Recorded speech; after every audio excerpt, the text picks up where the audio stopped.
News TV 99 news కి స్వాగతం. బులెటిన్లో ముందుగా హెడ్లైన్స్ చూద్దాం. ఉపాధి హామీ పేరిట అక్రమ మట్టి దందా, ముత్యంపేటలో వెలుగులోకి భారీ గుట్టు.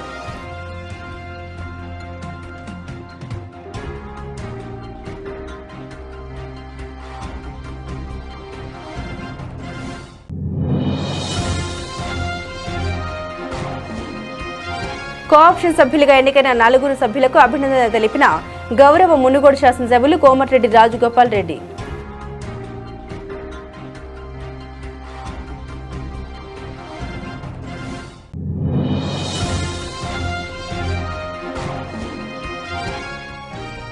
మంచినీళ్ళు ఇవ్వండి మహాప్రభు అని రోడ్డెక్కిన సూర్యాపేట ప్రజలు. నెల రోజులుగా కనీస అవసరాలకు కూడా నీరు ఇవ్వట్లేదని ఆవేదన.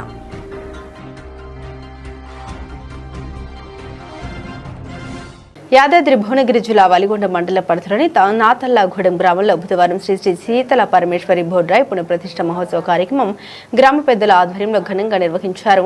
భక్తులు బొడ్రాయికి భక్తి శ్రద్ధలతో జలాన్ని పోసి ప్రత్యేక అభిషేకాలు, పూజలు చేశారు. అలాగే గ్రామ దేవతలకు యజ్ఞ హోమం నిర్వహించారు. ఈ కార్యక్రమాన్ని వేద పండితుల వేద మంత్రోచ్చరణతో బొడ్రాయికి గ్రామ దేవతలకు ప్రత్యేక పూజలు చేశారు. గ్రామంలోని మహిళలు వీచేసి బొడ్రాయికి గ్రామ దేవతలకు జలాన్ని పోసి ప్రత్యేక అభిషేకాలు, పూజల్ని చేసి మొక్కులు చెల్లించుకున్నారు. ఈ సందర్భంగా గ్రామ పెద్దలు మాట్లాడారు. సకల దేవతల ఆశీస్సులతో ప్రజలు సుభిక్షంగా ఉండాలని ఆకాంక్షించారు. ఈ కార్యక్రమంలో స్థానిక సర్పంచ్ మోట జంగమ్మ లింగస్వామి, ఉప సర్పంచ్ కాళే హేమలత, పరమేష్, మాజీ సర్పంచ్ చులిపే మల్లేశం, మాజీ ఎంపీటీసీలు మోట నరసింహ, ఉద్దగిరి భాస్కర్, గ్రామ నాయకులు పరంధాముల బుచ్చయ్య, మస్కు నరసింహ, కాంగ్రెస్ గ్రామ శాఖ అధ్యక్షులు పలసం బాలరాజు, టీఆర్ఎస్ గ్రామ శాఖ అధ్యక్షులు వీరమల్ల బాలేశ్వర్, వేల్పే పండు, ఉద్దగిరి శంకరయ్య, కోరభుండి రాజయ్య, గులనకొండ స్వామి, గొలకొండ వార్డు మెంబర్లు, ఆలయ కమిటీ సభ్యులు, గ్రామ ప్రజలు, భక్తులు తదితరులు పాల్గొన్నారు.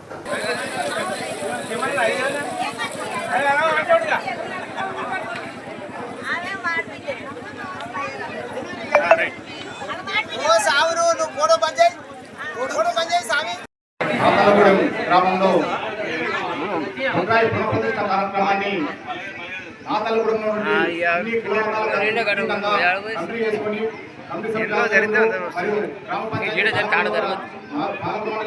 మరియు గ్రామంలో ఉన్నటువంటి మాజీ ప్రజాప్రతినిధులు, గ్రామ పెద్దల సమక్షంలో దాదాపుగా 2 నెలల నుంచి కార్యక్రమాన్ని ప్రారంభించి ఘనంగా 41 రోజులు హోమం చేస్తూ ఈరోజు ఒక బొడ్రాయిని ఉదయం 5:36 నిమిషాలకు ప్రతిష్టాపన చేయడం జరిగింది. ఎలాంటి ఆటంకాలు లేకుండా ఈ ప్రవృత్తి కార్యక్రమం జరిగింది. ఇప్పటి నుండి సాయంత్రం జలాభిషేకం ఉంటుంది. ఈ తదనంతరము సాయంత్రము దుర్గామాతకు బోనాలు ఉంటాయి. ఉదయం దుర్గామాత ఒక కళ్యాణం ఉంటుంది.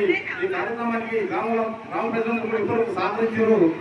ఈ రేపటి వరకు కూడా దుర్గామాత కళ్యాణం వరకు కూడా అందరూ సహకరించాలని తెలియజేస్తూ ధన్యవాదాలు తెలియజేస్తుంది.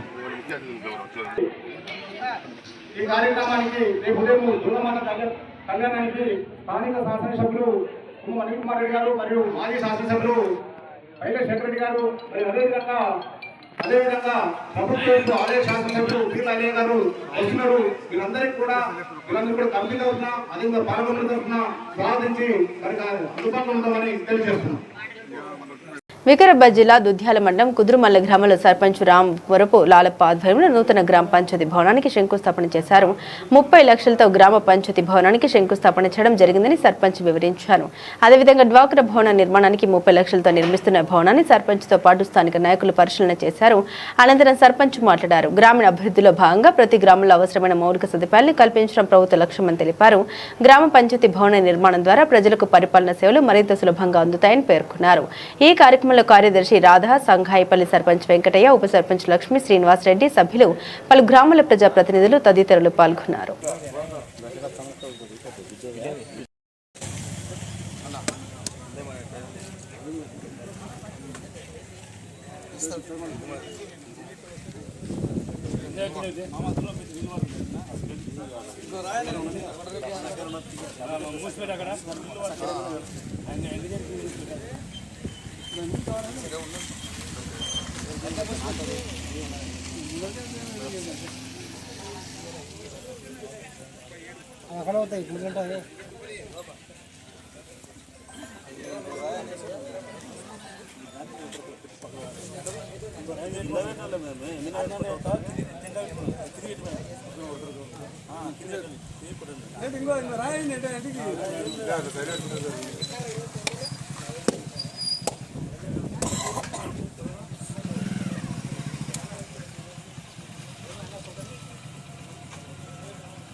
గత 50 సంవత్సరాల క్రితం మంజూరైన గ్రామ పంచాయతీ శిథిలావస్థ చేరినందువలన మా ముఖ్యమంత్రి వారిలో శ్రీ రేవంత్ రెడ్డి గారిని కొత్త బిల్డింగ్ కావాలని అడిగినందుకు అతి తొందరలోనే శాంక్షన్ చేసి మాకు బిల్డింగ్ మంజూరు గ్రామ పంచాయతీ బిల్డింగ్ మంజూరు చేయడం జరిగింది. అదే బిల్డింగ్ అతి తొందరలోనే నిర్మించి 30 లక్షల వ్యయంతో నిర్మించి అతి తొందరలోనే ఓపెనింగ్ చేయడం జరుగుతుంది. కరీంనగర్ జిల్లా సైదాపూర్ మండల కేంద్రంలోని మండల పరిషత్ కార్యాలయంలో మంత్రి జిల్లా అధికారులతో సమీక్ష సమావేశం నిర్వహించారు. ఈ సందర్భంగా మంత్రి పొన్నం మాట్లాడారు. వరి ధాన్యం కొనుగోలు కేంద్రాల్లో రైతులకు ఎలాంటి ఇబ్బంది తలెత్తకుండా అధికారులు చర్యలు తీసుకోవాలని ఆదేశించారు. ఇందిరం ఇళ్ల నిర్మాణాలు వేసవికాలంలో తాగునీటి సమస్య లేకుండా చర్యలు తీసుకోవాలని పిలుపునిచ్చారు. ఈ కార్యక్రమంలో జిల్లా కలెక్టర్ చిత్ర మిశ్రా, అదనపు కలెక్టర్ అశ్విని తానజీ వాకడే, అదనపు collector revenue Srinivas Reddy, DRDO PD Sridhar, RDO Ramesh, tahsildar Gurram Srinivas Goud, MPDO Yadagiri తదితరులు పాల్గొన్నారు.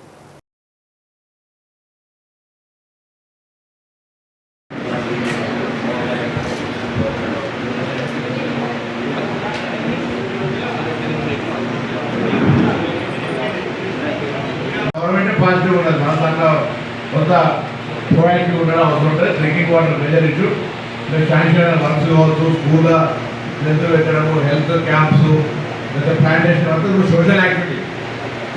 మిగతాది ఫండ్స్ తేవడము, డెవలప్మెంట్ అనేది సపరేట్ వాళ్ళు బట్టి ఇంకొన్ని ఇబ్బంది పడతలేదు.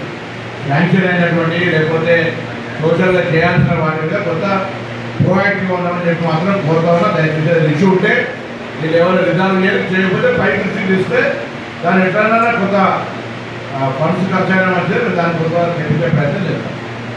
అందరూ నమస్కారం, ధన్యవాదాలు.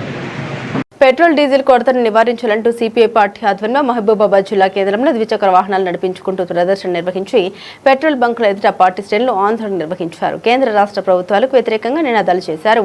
ఈ సందర్భంగా సిపిఐ పార్టీ జిల్లా సహాయక కార్యదర్శి అజయ్ సారథి మాట్లాడారు.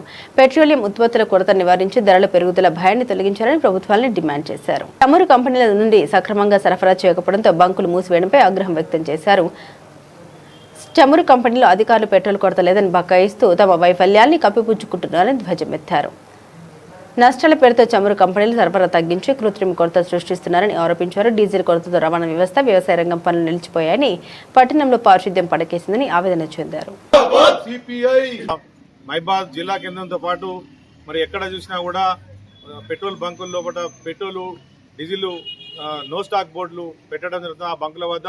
దాంతో వాహనదారులు, రైతులు, అదేవిధంగా వ్యాపారులు వివిధ రకాల అవసరాల కోసం డీజిల్ కానీ పెట్రోల్ కానీ ఉపయోగించుకునే పరిస్థితులు లేకుండా పోయింది. అందువల్ల అన్ని రకాలుగా ఇబ్బందులు పడటం జరిగింది. ముఖ్యంగా ఆఖరికి చివరికి మున్సిపాలిటీ లోపల శానిటేషన్, ట్రాక్టర్లు, అదేవిధంగా వెహికల్స్ ఏవి నడవాలన్నా కూడా వాటికి సంబంధించినటువంటి డీజిల్ లేకపోవడంతో ఆ యొక్క పారిశుద్ధ్యం కూడా ఎక్కడికక్కడ అస్తవ్యస్తంగా మారిపోయింది. దీనివల్ల అన్ని రకాలుగా ఒకవైపున రైతాంగం, మరొక వైపున వ్యాపారులు, కార్మిక వర్గం, అదేవిధంగా ప్రజలు, వాహనదారులు తమ అవసరాల కోసం నిత్యం గమ్యస్థానాలకు లేదా ఈ మధ్య కాలం లోపల పెళ్లిళ్ళు ఉన్నటువంటి ఈ సీజన్ లోపల ఈ కొరత వల్ల అనేక రకాలుగా వాళ్ళ మీద భారం పడతా ఉంది. దీన్ని సాగుగా తీసుకొని ఈ కృత్రిమ కొరతను సృష్టించి తద్వారా మరి ఎక్కువ మొత్తానికి ఇలా పెట్రోల్, డీజిల్ బ్లాక్ మార్కెట్ లోపల అమ్ముతా ఉన్నారు.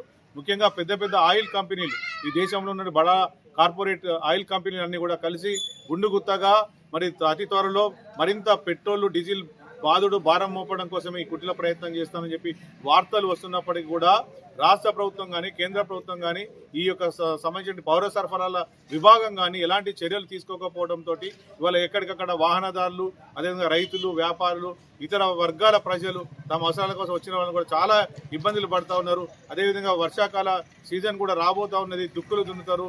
అదేవిధంగా మోటార్లు, ఇంజన్లు సంబంధించిన అనేక రకాల అవసరాలకు కూడా డీజిల్. దౌలతాబాద్ మండలం ముత్యంపేట గ్రామంలో బంజరుకుంటల ఉపాధి హామీ పథకం పనుల పేరుతో జేసీబీ సహాయంతో అక్రమంగా మట్టి తరలింపులు జరుగుతున్నట్లు గ్రామస్తులు ఆరోపించారు. ఈ కార్యక్రమంలో తిమ్మకపల్లి సర్పంచ్ అశోక్ రెడ్డి, ఫీల్డ్ అసిస్టెంట్ స్వామి సంజీవరెడ్డి ఆధ్వర్యంలో పనులు జరుగుతున్నాయని తెలిపారు. ఈ అక్రమ చర్యలపై కఠిన చర్యలు తీసుకోవాలని ముత్యంపేట సర్పంచ్, ఉప సర్పంచ్, గ్రామ ప్రజలు మరియు సూరంపల్లి శివారుకు చెందిన పలువురు వార్డు మెంబర్లు కలిసి నిరసన వ్యక్తం చేశారు. దీనిపై దౌలతాబాద్ ఎంపీడీఓ స్పందిస్తూ ఉపాధి హామీ పథకంలో ఇలాంటి పనులు చేయడం నిబంధనకు విరుద్ధమని, అక్రమాలకు పాల్పడ్డ వారిపై కఠిన చర్యలు తీసుకుంటామని తెలిపారు. ఫీల్డ్ ఆఫీసర్ను ప్రశ్నించగా ఈ విషయంపై తనకు సమాచారం లేదని చెప్పడం గమనార్హం. అయితే ఆయన ఇచ్చిన సమాధానాలు పొంతన లేకుండా ఉన్నాయని గ్రామస్తులు విమర్శిస్తున్నారు.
అంటే మీరు ఇష్టం వచ్చినట్టు పడేలా నువ్వు చూకో పడేలా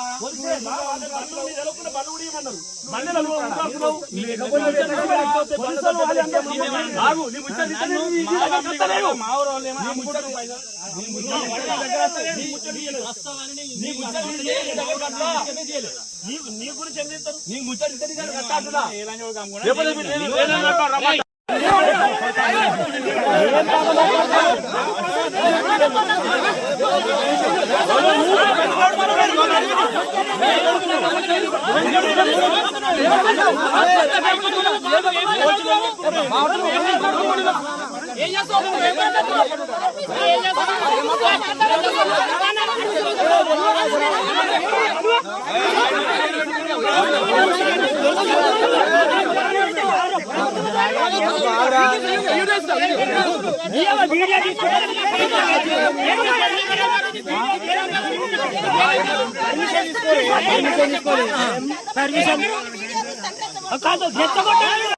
ఏం తెలియదు అయితే 2-3 టీవీ తక్కువ పడ్డాయి అని నాకు తెలియదు కానీ పోతే ఆ ఫుడ్లో పెట్టుకోమని ఫస్ట్ ఈ ఫుడ్లో పెట్టుకోమని చెప్పిన 2-3 టీవీలకు.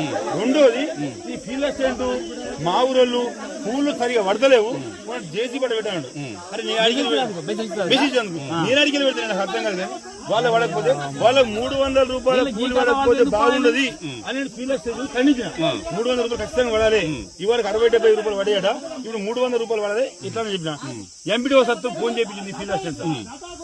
జాజిరెడ్డిగూడెం మండలం కోడూరు గ్రామంలోని ఐకేపీ ధాన్యం కొనుగోలు కేంద్రంలో రైతులను మోసం చేస్తున్నారనే ఆరోపణ తీవ్రస్థాయిలో వినిపిస్తున్నాయి. నిర్వాహకులు మిల్లర్లు కుమ్మక్కై తూకాల్లో భారీ అవకతవకలకు పాల్పడుతూ రైతులను నిలువున మోసం చేస్తున్నారని స్థానిక రైతులు ఆవేదన వ్యక్తం చేస్తున్నారు.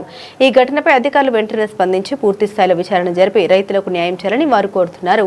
ప్రభుత్వం నిర్ణయించిన నిబంధన ప్రకారం ఒక ధాన్యం బస్తాకు 41.20 కిలోల తూకం మాత్రమే వేయాల్సి ఉండగా ఐకేపీ కేంద్రంలో మాత్రం నిర్వాహకులు ఇష్టానుసారంగా 42.20 కిలోల వరకు తూకం వేస్తున్నారని రైతులు ఆరోపిస్తున్నారు. ఒక్కో బస్తాపై అదనంగా 1 కిలో వరకు తూకం వేయడం వల్ల రైతులకు గణనీయమైన నష్టం వాటిల్లుతోందని వారు చెబుతున్నారు. వందలాది బస్తాలు అమ్మే రైతులకు ఈ తేడా మరింత భారంగా మారుతుందని ఆవేదన వ్యక్తం చేస్తున్నారు. భవిష్యత్తులో ఇలాంటి ఘటన పునరావృతం కాకుండా తగిన చర్యలు తీసుకుని రైతులకు న్యాయం చేయాలని కోరుతున్నారు.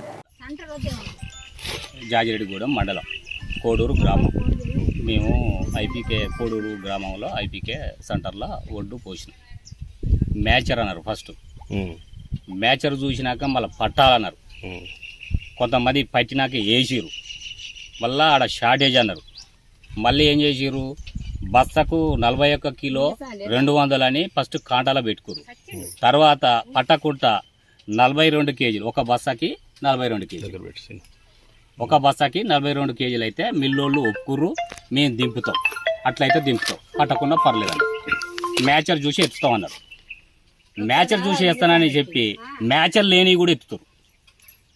ఏ రైతు అయితే ఒప్పుకుంటుండో, పెద్ద పెద్ద రైతులు ఉంటారు కదా, 50 ఫుట్లు 60 ఫీట్ల వాళ్ళు ఏం చేస్తారంటే మా ఈ ఎండపోయాలంటే ఇబ్బంది అని పచ్చోడ్లను ఎత్తి వాళ్ళు లోడ్ వేసుకొని పంపించుకుంటారు.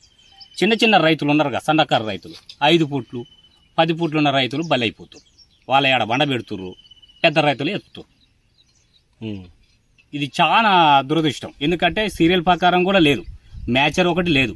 వాళ్ళ ఇష్టారాజ్యంగా నడిపిస్తున్నారు ఈ సంఘం, సమవాన సంఘం. ఈ సంఘంలో కూడా 4 ఉంటే గుంపుకొకలు, వాళ్ళ ఇష్టం లేకుండా కూడా ఈ బుక్ కీపర్ అనే సరళ మేరం ఆమె ఇష్టారాజ్యంగా ఆమె ఓనికి నచ్చిందైతే వాళ్ళ ఎత్తుతుంది రాసి. ఆమెకు నచ్చిన రైతు, అనుకూలంగా ఉన్న రైతు రాకున్నా ఎత్తుతుంది. మ్యాచర్తో సంబంధం లేదు. ఇక ఇల్లా షార్టేజ్ అని చెప్పడం ఏంటంటే, బస్తా కొత్త బస్తాలల్లా 38-39 కిలోలకు ఎక్కువ పడుతుంది ఒడ్లు. 41-200 వేసింది ఫస్ట్. అలా కేజీన్నర ఒడ్లు ఈడ తోడుతురు. ఈ తోడిన ఒడ్లు లారీలో పోస్తలేరు, అది ఒక కుప్ప పోస్తారు. ఈ రైతులకు ఏం చెప్తుర్రు, ఈ లారీ పోయినప్పుడు 650 బస్తాలు లారీకి వేస్తారు. వేసినప్పుడు ఈ 650 బస్తాలలో ఒక బస్తాకు 1.5 kg కట్ చేసుకున్నా ఇక్కడ ఉన్న ఒడ్లు ఆడ షార్టేజ్ రాకుంటే ఎట్లుంటుంది సార్? దయచేసి ఆలోచించండి. ఈ ఒడ్లు ఈ తోడిన ఒడ్లు లారీలో పోసి మీరు పంపియండి, షార్టేజ్ రాదు. రైతుకు ఏం చెప్తుర్రు, దిగుతలేవు. దీంట్లో మేచర్ తక్కువ ఉంది. ఈ ఒడ్లు కొట్టి ఆడబెట్టడం వల్ల, బస్తాలు కొట్టి పెట్టడం వల్ల తూకం తగ్గింది అనే ఉద్దేశం మీద రైతుల మీద బురద చల్లుతారు. మంచినీళ్లు వంటి మహాప్రభు అని రోడ్డెక్కిన సూర్యాపేట ప్రజలు నెల రోజులుగా కనీస అవసరాలకు కూడా నీరు ఇవ్వట్లేదని ఆవేదన. అధికారులు కౌన్సిల్లో ఫోన్లు కూడా ఎత్తడం లేదని చెబుతున్నారు. నాయకుల్ని అడిగితే ఉత్తగా ఓట్లేసిండ్రా 2000 తీసుకోలేదా అంటుండు. వాళ్ళు నీళ్లు ఇచ్చేందాకా ఆగాలంట. కాలువ తీయాలంటే డబ్బులు, చెత్త తీసుకోవాలంటే డబ్బులు అడుగుతున్నారని వాపుతున్న భాగ్యనగర్ కాలనీ వాసులు. కాలువ తీస్తే 50, చెత్త తీసుకుపోతే 100, లేకుంటే పని చేయరని మండిపడుతున్న ప్రజలు. అన్నం లేకుండా బతుకుతాం, నీళ్లు లేకుండా ఎలా బతకాలంటూ ఆవేదన. గతంలో ఎన్నడూ లేని మంచినీటి సమస్య ఇప్పుడు ఎందుకు వచ్చింది? దళితులం, పేదలమని చిన్న చూపు చూస్తున్నారా? మా సమస్యను పట్టించుకోరా? అధికారులు స్పందించాలంటూ రోడ్డెక్కిన ప్రజలు. మంచినీరు అందించి మా దాహం తీర్చాలని వేడుకుంటున్న 15వ వార్డు ప్రజలు. సూర్యాపేట దంతాలపల్లి రహదారిపై ఖాళీ బిందెలతో ధర్నాకు దిగిన సూర్యాపేట మున్సిపల్ పరిధిలోని భాగ్యనగర వాసులు.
కనీసానికి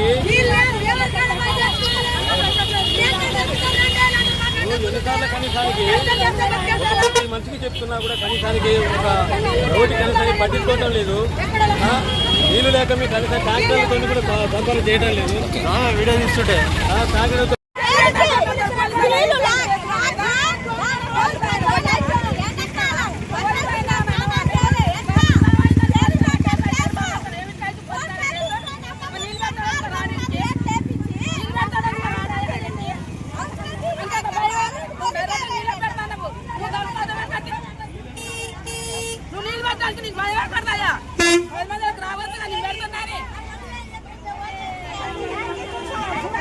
సంగారెడ్డి జిల్లా పటంచెరు బస్ స్టాప్ లో ఆర్టీసీ కార్మికుల దీక్ష అనంతరం రాష్ట్ర ప్రభుత్వం తీసుకున్న నిర్ణయానికి స్వాగతం పలుకుతూ కార్మికులు దీక్ష విరమించారు. ఈ సందర్భంగా యూత్ కాంగ్రెస్ ఆధ్వర్యంలో ఆర్టీసీ కార్మికులతో కలిసి రాష్ట్ర ముఖ్యమంత్రి రేవంత్ రెడ్డి, ఉప ముఖ్యమంత్రి భట్టి విక్రమార్క, రవాణా శాఖ మంత్రి పొన్నం ప్రభాకర్ చిత్రపటాలకు పాలాభిషేకం నిర్వహించారు. అనంతరం ఆనందోత్సాహాల మధ్య ఒకరినొకరు మిఠాయిలు తినిపించుకున్నారు. ఈ సందర్భంగా వారు మాట్లాడారు. గత బీఆర్ఎస్ 10 సంవత్సరాలు ఆర్టీసీ కార్మికులకు చేయలేని పనిని కాంగ్రెస్ పార్టీ వచ్చిన తర్వాత కార్మికుల సమస్యల పరిష్కారంలో ప్రభుత్వం తీసుకున్న నిర్ణయం అభినందనీయమని పేర్కొన్నారు. రాష్ట్ర ముఖ్యమంత్రి రేవంత్ రెడ్డిని కృతజ్ఞతలు తెలిపారు. ఈ కార్యక్రమంలో పటంచెరు మండల కాంగ్రెస్ పార్టీ అధ్యక్షుడు సుధాకర్ గౌడ్, సంగారెడ్డి జిల్లా ఉపాధ్యక్షుడు నరేష్ యాదవ్, రాష్ట్ర కార్యదర్శి శ్రీకాంత్ రెడ్డి, నియోజకవర్గ ఉపాధ్యక్షుడు ఉమర్, మండల అధ్యక్షుడు ఇషాన్ సింగ్, కాంగ్రెస్ పార్టీ నాయకులు రాజు, యూత్ కాంగ్రెస్ కార్యకర్తలు తదితరులు పాల్గొన్నారు.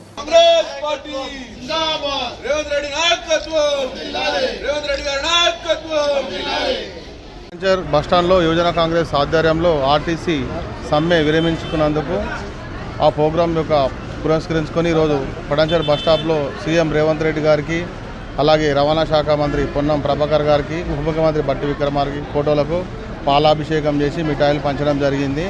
గత 10 సంవత్సరాలు బీఆర్ఎస్ పార్టీ పాలనలో ఆర్టీసీ కార్మికుల సమ్మెలను అనగదొక్కి వారికి మాయమాటలు చెప్పి మభ్యపెట్టి కాలయాపన చేయడం జరిగింది. మేము ఎలక్షన్లో మేనిఫెస్టోలో సీఎం రేవంత్ రెడ్డి గారు కాంగ్రెస్ పార్టీ అధికారంలోకి వచ్చిన మీ అందరికీ ఉద్యోగ భద్రత, పీఆర్సీ అన్నీ కల్పిస్తామని మాట ఇవ్వడం జరిగింది. దానికోసం ప్రభుత్వం ఏర్పడిన వెంటనే ఆర్టీసీ కార్మికులు రేవంత్ రెడ్డి గారిని అడగడం జరిగింది. ఒక సంవత్సరం సమయం తీసుకొని పరిష్కరిస్తానని చెప్పడం జరిగింది. ఈ సంవత్సరంలో వీలు కాకపోవడంతో కార్మికులందరూ సమ్మె చేయడం జరిగింది. వాళ్ళతో మా రాష్ట్ర ప్రభుత్వం ప్రజాపాలన నాయకులందరూ కలిసి చర్చించి ఆర్టీసీ కార్మికులకు 38,700 ప్రభుత్వ ఉద్యోగులకు గుర్తించి అలాగే ఉద్యోగ భద్రత, పిఆర్సీ ప్రయోజనాలు, రిటైర్మెంట్ ప్రయోజనాలు అన్నీ కల్పిస్తామని మాట ఇవ్వడంతో వాళ్ళందరూ సమ్మెను విరమించుకొని సంతోషంగా ఉండడంతో ఈరోజు మేము దాన్ని పురస్కరించుకొని ఇక్కడ ప్రోగ్రాం నిర్వహించడం జరిగింది. ఈ ప్రోగ్రాంకు మండల పార్టీ అధ్యక్షులు సుధాకర్ అన్న గారు, రాష్ట్ర కార్యదర్శి శ్రీకాంత్ రెడ్డి గారు, మండల ప్రెసిడెంట్ ఇషాంత్ సింగ్ గారు, అలాగే యువజన Congress constituency vice president Umar గారు, ఇంద్రేశం నాగరాజన్న గారు, కాంగ్రెస్ నాయకులు, కార్యకర్తలు, రాజన్న గారు, అలాగే అందరం ఈ కార్యక్రమంలో పాల్గొని కండక్టర్లను డ్రైవర్తో సముచితంగా మాట్లాడి వారి న్యాయం జరిగిందా లేదా అని కనుక్కోవడం జరిగింది. మాకు అన్ని విధాల న్యాయం జరగదని చెప్పి వాళ్ళు చెప్పడం జరిగింది. దాంతో మేము పాలాభిషేకం చేసి మిఠాయిలు పంచి సంతోషంగా ఈరోజు ఈ కార్యక్రమం జరుపుకున్నాం. Thank you. కల్వకుంట్ల కవితపై Munugode MLA Komatireddy Rajagopal Reddy hot comments. Kavitha party పెట్టడం ఒక బిగ్ జోక్. కవితకు ఉద్యమకారుడు బిడ్డ అనే తనకు గుర్తు మాత్రమే. కూతురికి తండ్రి అంటే ప్రేమ ఉండాలి. తన మొదటి సమావేశంలో తండ్రిని తిట్టడం తన మర్యాద గౌరవం పోగొట్టుకుందని అన్నారు.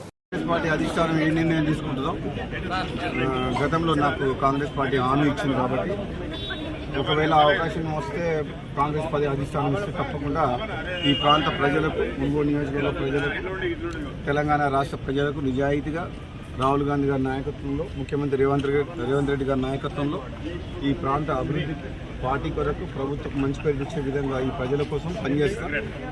నాకు కూడా నమ్మకం ఉంది. తప్పకుండా కాంగ్రెస్ పార్టీ అధిష్టానం ఇచ్చిన మాట నిలుపుకుంటుందని నాకు పూర్తి విశ్వాసం ఉంది. ఈ 5 రాష్ట్రాల ఎన్నికలు అయిపోయిన తర్వాత నాకు కూడా అనిపిస్తుంది తప్పకుండా మంత్రివర్గ విస్తరణ జరిగితే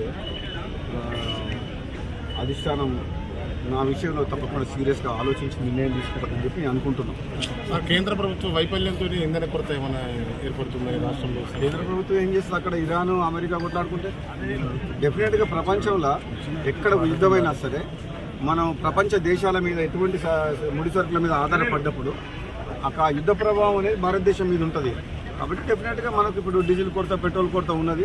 అది టెంపరీ సమస్యనే కాబట్టి రాబోయే రోజుల్లో యుద్ధం ముగిసిన తర్వాత మనం ఆటోమేటిక్గా నార్మల్ అయిపోతుంది. కాబట్టి దాన్ని రాజకీయం చేయాల్సిన అవసరం లేదు. కేంద్రంలో బీజేపీ పార్టీ ఉంది, రాష్ట్రంలో కాంగ్రెస్ పార్టీ ఉంది. కాబట్టి ఒక ప్రత్యేకమైన పరిస్థితి, యుద్ధ వాతావరణం వచ్చినప్పుడు మనం అర్థం చేసుకొని ప్రజలందరూ కూడా సహకరించాలి తప్పితే దాన్ని కూడా రాజకీయం చేయడం కరెక్ట్ కాదు అని చెప్పి రోజు వరకు మన కుటుంబానికి, కేసీఆర్, కవితకైనా, హరీష్ రావుకైనా, కేటీఆర్కి అయినా వాళ్ళందరికీ ఎవరి ద్వారా గుర్తింపు వచ్చింది? కేసీఆర్ ద్వారా. కేసీఆర్ లేకుంటే కవిత ఎక్కడుంది? అది ఒక కుటుంబంలో ఆధిపత్య పోరు కాస్త బయటకు వచ్చి పార్టీ పెట్టింది. నిజంగా ఇది పెద్ద జోక్ కవిత పార్టీ. కవిత డెఫినెట్గా మొట్టమొదటి సమావేశాలనే ఒక ఆడకూతురు, ఆడపిల్లకు తండ్రి అంటే ఎంత ప్రేమ ఉండాలి. ముఖ్యంగా తండ్రికి కూతురు అంటే అంతే ప్రేమ ఉంటుంది, కూతుర్లకు కూడా తండ్రి అంటే అంతే ప్రేమ ఉంటుంది. ఆయన ఒక ఉద్యమకారుడు. కేసీఆర్ తెలంగాణ రాష్ట్ర ఏర్పాటులో కృషి చేసిన వ్యక్తి. అటువంటి వ్యక్తిని స్వయాన కూతురే ఆ విధంగా మాట్లాడడం అనేది డెఫినెట్గా ఆమె మొట్టమొదటి సమావేశంలో తప్పు చేసింది. దాంతోనే తెలంగాణ ప్రజలందరూ కూడా ఆలోచించుకుంటారు ఏమని. తండ్రిని గౌరవించుకోలేని మనిషి ప్రజలకు తల్లి ఎట్లయితుంది? ఏదైతే నేను తీవ్రంగా బాధతో చెప్తున్నాను, చాలా తప్పు మాట్లాడింది కవిత. నీకు మీ అన్నతోడు కోపం ఉండొచ్చు, నీకు అధికారం కావాలని ఆశ ఉండొచ్చు, అంతేగాని దానికోసం నువ్వు ఫైట్ చేసి తప్పులేదు. కానీ నువ్వు మీ సొంత కన్న తండ్రిని ఆ మాట అనడం, నీవేదో చేస్తా తెలంగాణలో అని అంటే నువ్వు ఎవరు నమ్ముతావు? నేను అసలు యాక్చువల్గా క్లారిటీగా ఇంతవరకు మాత్రం లిక్కర్ కుంభకోణంలో క్లీన్ చిట్ ఎక్కడొచ్చింది? నల్గొండ జిల్లా దేవరకొండ పట్టణంలోని ఎమ్మెల్యే నివాసం మార్కెట్ యార్డులో కళ్యాణ లక్ష్మి మరియు షాదీ ముబారక్ ప్రభుత్వం నుండి మంజూరైన 94 మంది లబ్ధిదారులకు చెక్కులు పంపిణీ చేయడం జరిగింది. ఈ యొక్క కార్యక్రమంలో స్థానిక ప్రజాప్రతినిధులు, వివిధ గ్రామాల సర్పంచులు, కాంగ్రెస్ పార్టీ సీనియర్ నాయకులు, అధికారులు, కళ్యాణ లక్ష్మి లబ్ధిదారులు, ఇందిరమ్మ ఇళ్ల లబ్ధిదారులు, కుటుంబ సభ్యులు పాల్గొన్నారు. అధికారులందరికీ, మా కచేరులందరికీ పేరు పేరున నా హృదయపూర్వక నమస్కారం. నేను వేసవి కాలంలో మీరు చాలా దూరం నుంచి వస్తారు, ఎండలు బాగున్నాయి, అందుకని వేరే ప్రోగ్రామ్స్ ఏం పెట్టకుండా మీతో మా ఉదయమే ఈ కార్యక్రమాన్ని ఏర్పాటు చేయాలనే ఆలోచనతోటి మరి వాళ్ళ ప్రభుత్వం చేపడుతున్నటువంటి షాదీ ముబారక్ కార్యక్రమాన్ని, అదేవిధంగా కళ్యాణ లక్ష్మి కార్యక్రమాన్ని మరి ఎప్పటికప్పుడు మీరు తహసీల్ ఆఫీసులో మీ యొక్క దరఖాస్తులు పెట్టుకుంటే ఆ దరఖాస్తును నేను ఆమోదించి ప్రభుత్వంతో మరి మీకు ఎక్కడ కూడా ఆలస్యం జరగకుండా, ఒక్క రూపాయి ఖర్చు లేకుండా, మధ్య దళారులు లేకుండా మీ చెక్కులు పంపిణీ చేసేటువంటి ఒక గొప్ప కార్యక్రమాన్ని ఈ ప్రభుత్వం చేపడుతూ ఉన్నది. అది మీకోసం, మీ కుటుంబం కోసం చేసేటువంటి గొప్ప అవకాశాన్ని నాకు ఇచ్చినందుకు మీ అందరికీ నేను ప్రత్యేకమైనటువంటి ధన్యవాదాలు, కృతజ్ఞతలు తెలియజేస్తా ఉన్నాను. అదేవిధంగా ప్రభుత్వం కూడా అన్ని రకాల మహిళా సంఘాలకు సంబంధించి అనేకమైనటువంటి కార్యక్రమాల్ని మరి వాళ్ళ బలోపేతం చేయాలనే ఆలోచనతోటి ఈ ప్రభుత్వం ముందుకెళ్తున్నది. అందులో భాగంగానే ఇవాళ ఏ స్కీమ్ తీసుకున్నా మహిళల పేర్ల మీద ఇవ్వాలనేది గౌరవ ముఖ్యమంత్రి గారి ఆలోచన. ఆ ఆలోచనకు అనుగుణంగానే ఈ కార్యక్రమాలను కూడా ఏర్పాటు చేసుకుంటున్నాం. భవిష్యత్తులో కూడా తప్పకుండా ఈ మహిళా సంఘాలను బలోపేతం చేయాలా. అదేవిధంగా మహిళల అభివృద్ధి చెందితేనే మన కుటుంబం అభివృద్ధి చెందితే, కుటుంబం అభివృద్ధి చెందితే రాష్ట్రం అభివృద్ధి చెందాలనే గొప్ప ఆలోచనతోటి గౌరవ ముఖ్యమంత్రి గారు ఈ యొక్క కార్యక్రమాన్ని ముందుకు తీసుకెళ్తున్నారు. అందులో ఈరోజు మరి చింతపల్లి మండలం సంబంధించి 25 చెక్కులు, అదేవిధంగా చందంపేట 29, దేవరకొండ 16, కొండమల్లిపల్లి 16, డిండి 9, 94,10,904 రూపాయలు, అంటే సుమారుగా 1 కోటి రూపాయల చెక్కుల పంపిణీ కార్యక్రమాన్ని ఈరోజు కళ్యాణ లక్ష్మికి మా అక్క చెల్లెలకు ఇచ్చినటువంటి అవకాశం నాకు వచ్చిన మీ అందరికీ పేరు పేరున మరొకసారి ధన్యవాదాలు తెలియజేసుకుంటూ, మీరు కూడా జాగ్రత్తగా బ్యాంక్ టైం అయిపోతుంది, అంటే అకౌంట్స్లో డేట్స్ ఉంటాయి, మీరు బ్యాంకులలో ఆ చెక్కులను వేసుకోవాలని చెప్పి మీకు ఈ సందర్భంగా కోరుకుంటూ, మరి వేసవి కాలం ఉంది, చాలా దూరం పోవాలి మీరు, కాబట్టి ఈ కార్యక్రమం చెక్కులు పంపిణీ కార్యక్రమాన్ని మొదలు పెట్టవలసిందిగా కోరుతున్నాం. ధన్యవాదాలు, నమస్కారం. జటావత్ జ్యోతి మురుకుల నాగిల పద్మ పులిపల్లి,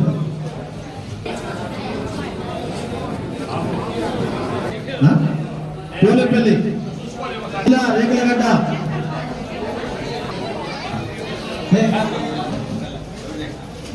ఇస్లావత్ తారా రేకులగడ్డ, తెల్లపల్లి, చింతపల్లి, గంతి వెంకటమ్మ శాంతిగూడెం, కందుకూరు,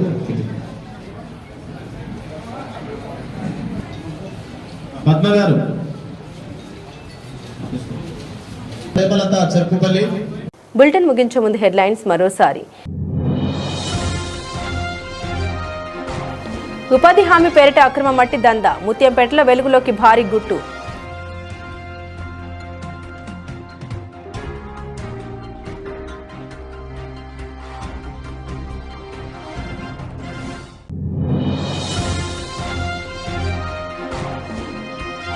కోఆప్షన్ సభ్యులుగా ఎన్నికైన 4 సభ్యులకు అభినందన తెలిపిన గౌరవ మునుగోడు శాసనసభ్యులు కోమటిరెడ్డి రాజగోపాల్ రెడ్డి.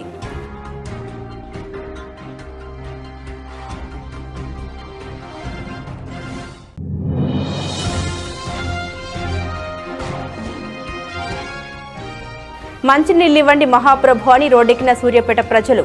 నెల రోజులుగా కనీస అవసరాలకు కూడా నీరు ఇవ్వట్లేదని ఆవేదన.